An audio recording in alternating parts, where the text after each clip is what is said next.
নমস্কার বন্ধুরা, মানবীর রান্নাঘরে আপনাদের সবাইকে স্বাগত। আজকে দেখাবো একটা জনপ্রিয় রেসিপি, বিউলির ডাল। গরমের সময় বিউলির ডাল আর আলু পোস্ত হলে গরম ভাতের সঙ্গে আর কিছু লাগে না। তো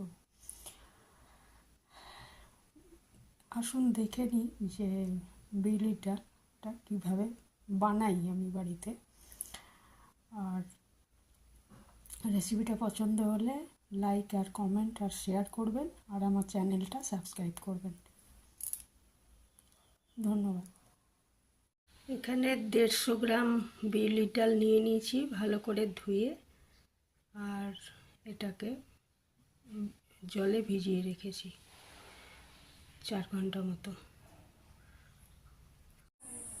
এবার ডালটা প্রেসার কুকারে সেদ্ধ করে নেব, 4-5টা সিটি দিয়ে নেব।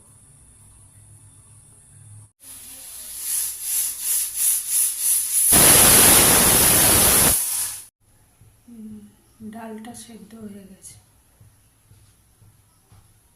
কড়াইয়ে, ননস্টিক কড়াইয়ে তেল নিয়ে তেলটা গরম করে নিয়েছি। এবারে এখানে বড়ি ফোড়ন দিয়ে দিই।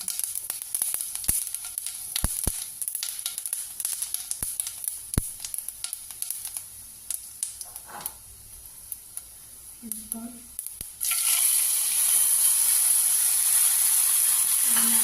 হলুদ, আদা বাটা, জিরে বাটা আর নুন দেওয়া আছে। এটা ভাজা হয়ে গেলে এর মধ্যে সেদ্ধ ডালটা ঢেলে দেবো, আর ডালটার মধ্যে হিং দিয়ে দিয়েছিলাম।